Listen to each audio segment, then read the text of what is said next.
Hello everyone, welcome back my channels. आज हम देखेंगे क्लास 10th का बायोलॉजी पार्ट 2 नियंत्रण और समन्वय। इसमें फर्स्ट क्वेश्चन कहता है कि मस्तिष्क का कौन सा भाग शरीर के स्थिति तथा संतुलन, ये चीज महत्वपूर्ण है, स्थिति और संतुलन, इसका काम कौन करता है। तो इसका जो काम करेगा वो होगा अनुमस्तिष्क। मस्तिष्क का जो मस्तिष्क का वह भाग, अनुमस्तिष्क वह भाग है जो शरीर को स्थिति और संतुलन का अनुरक्षण करता है। नेक्स्ट क्वेश्चन है, दो तंत्रिका कोशिका के मध्य खाली स्थान को क्या कहते हैं। दो तंत्रिका कोशिका उसके मध्य यानी बीच में जो खाली स्थान होता है उसे हम क्या कहते हैं, सिनेप्स कहते हैं। क्या कहेंगे, सिनेप्स कहेंगे। पॉन्स, मेडुला और अनुमस्तिष्क ये किसका हिस्सा है, मतलब मस्तिष्क तीन भाग है, तीन भाग में किस मस्तिष्क का हिस्सा है। तो ये जो आपका हो जाएगा मध्य मस्तिष्क का हिस्सा हो जाएगा। नेक्स्ट क्वेश्चन देखेंगे कि निम्नलिखित में से कौन सा अनैच्छिक क्रिया नहीं है। ये अनैच्छिक क्रिया दो तरह के, एक ऐच्छिक होती है और एक अनैच्छिक। ऐच्छिक क्रियाएं जो होती है वो स्वतः हम उसको कंट्रोल कर सकते हैं, संतुलित कर सकते हैं अपने हिसाब से। अनैच्छिक क्रियाएं जो होती है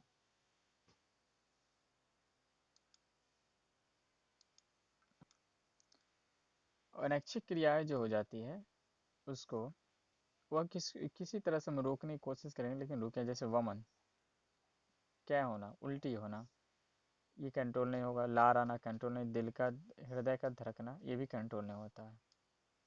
यानी कि सारी क्रियाएं अनैच्छिक है और ये चबाना जो है ऐच्छिक क्रियाएं हैं। यानी कि इसमें से ये तीनों में से ये चबाना अनैच्छिक क्रिया पूछ रहा नहीं है तो ये नहीं होगा। निम्नलिखित में से कौन सी ऐच्छिक क्रिया है। अब यहाँ पूछा ऐच्छिक क्रियाएं कौन सी हैं। तो ऐच्छिक का मतलब जिसको हम क्या कर सकते हैं, अपने स्वतः अपने तरीका से हम यूज कर सकते हैं। डर जाना अनैच्छिक क्रिया का उदाहरण है। छींक आना अनैच्छिक क्रिया है। चौंक जाना अनैच्छिक क्रिया है, लेकिन खाना हम अपने हिसाब से कंट्रोल करके खा सकते हैं। जब होगा मन खाने का तो खा सकते हैं, होगा तो 2 घंटा रोक के भी खाते हैं। ये ऐच्छिक क्रिया के उदाहरण है। नेक्स्ट क्वेश्चन है कि इंसुलिन की कमी से के कारण कौन सा रोग होता है। अगर हमारे शरीर में इंसुलिन की कमी हो जाए, इंसुलिन हार्मोन ज़्यादा स्रावित हो जाता है, कम होने लगता है, तो कौन सा, तो इसका मधुमेह जो होती है वो बीमारी हो जाती है, जिसको कहते हैं डायबिटीज। ग्वाइटर अथवा ये ग्वाइटर अथवा घेघापन जो है ये कैसे पनपता है। ग्वाइटर और घेघा घेघा यानी कि गला में होती है, थायराइड ग्रंथि का, ये आयोडीन की कमी के कारण होती है। याद रखना है, घेघ निकलना यानी गले में थोड़ा सा ग्रंथि को बढ़ना घेघ निकलना कहलाता है। उसी को इंग्लिश में हम ग्वाइटर कहते हैं। ये आयोडीन की कमी से हो जाती है। फूल में नर प्रजनन अंगक है।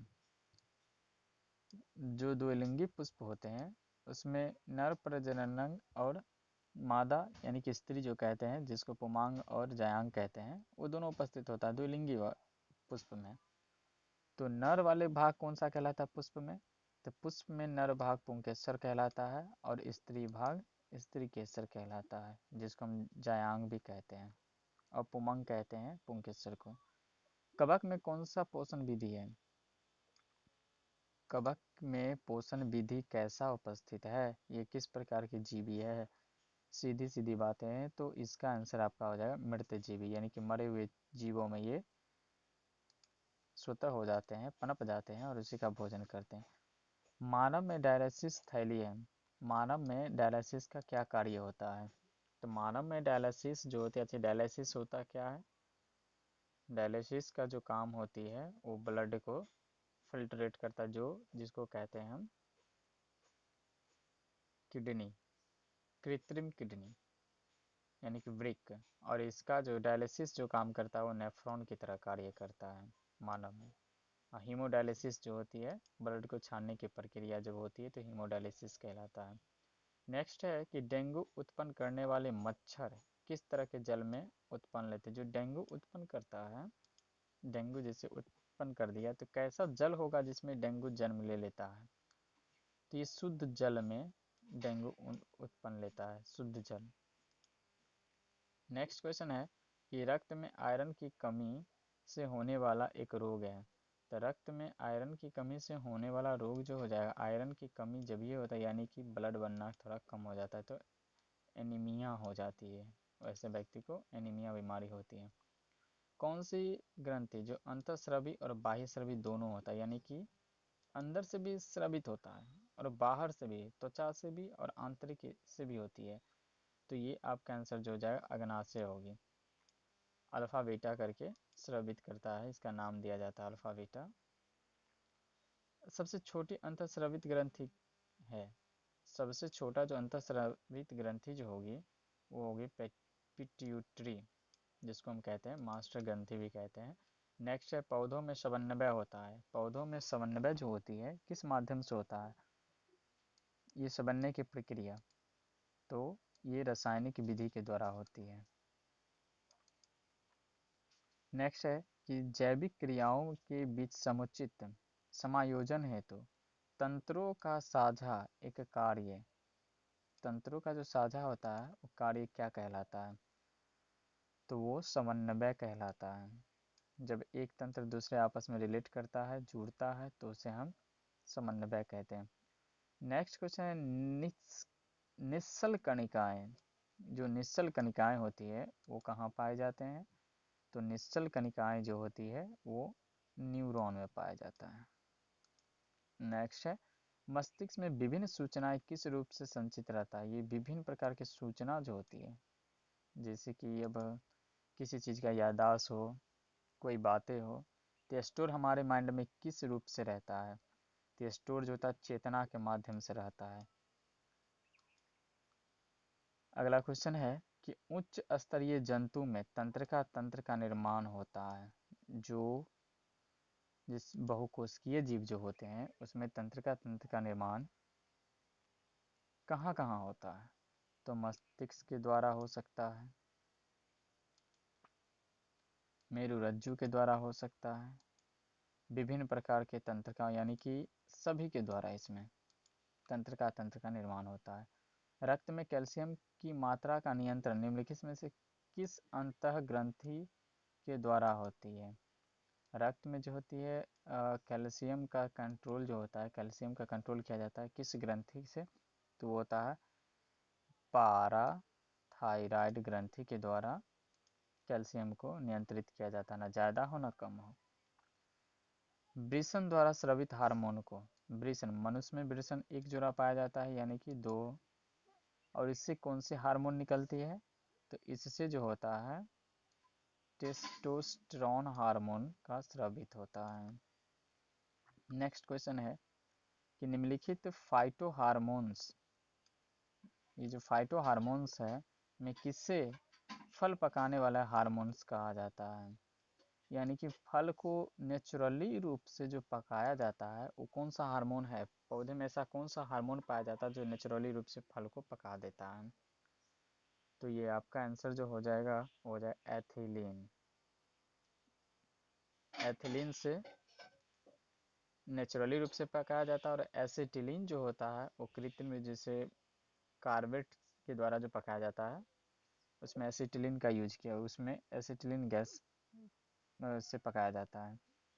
न्यूरॉन के किस भाग में संवेदना का विद्युत आवेश में परिवर्तित हो जाता है। न्यूरॉन का ऐसा कौन सा भाग होता है जो संवेदना यानी कि जो हमारा स्पर्शक होता है जो लेके वाहक के रूप में जाता है, तो विद्युत आवेश का किस भाग में जाके वो कन्वर्ट कर देता है, तो होता है साइटोन में। साइटोन में जाते ही ये विद्युत में कन्वर्ट हो जाता है, विद्युत आवेश में। नेक्स्ट क्वेश्चन है कलियों की वृद्धि और बीजों के अंकुरन, यानी कली पुष्प की जो होता है, पुष्प की जो कली बनाती है उसको, और अंकुरन बीजों के अंकुरन को रोकने वाला हार्मोन अंकुरित होने से रोकता है, यह कौन सा है, तो ये है एब्सिसिक एसिड है। ये एब्सिसिक एसिड के द्वारा बीजों का अंकुरन होने से रोक देता है और वृद्धि को भी रोक सकता है। नर हार्मोन क्या है इसमें से, नर हार्मोन किसे कहते हैं, तो नर हार्मोन आपका हो जाएगा टेस्टोस्टेरोन, जो कहाँ स्रावित होती है, तो ये स्रावित होता है वृषण से।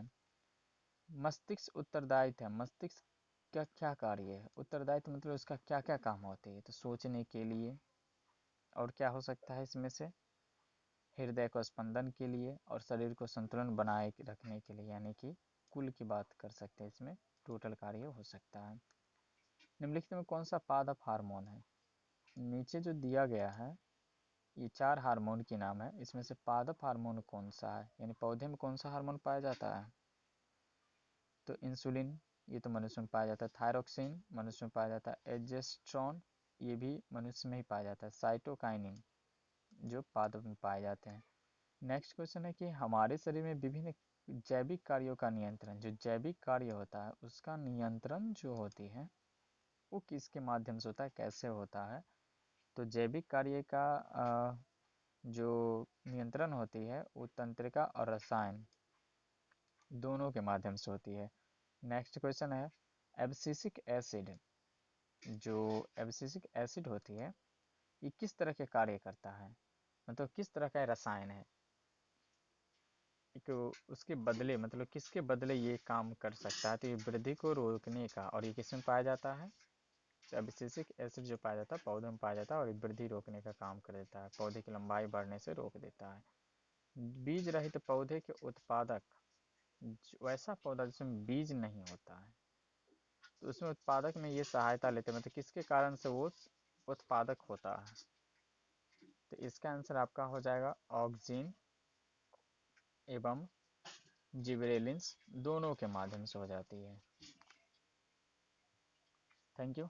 यदि वीडियो हेल्पफुल लगती है तो अपने दोस्तों के साथ शेयर करें, सब्सक्राइब करें। मिलते हैं नेक्स्ट वीडियो में।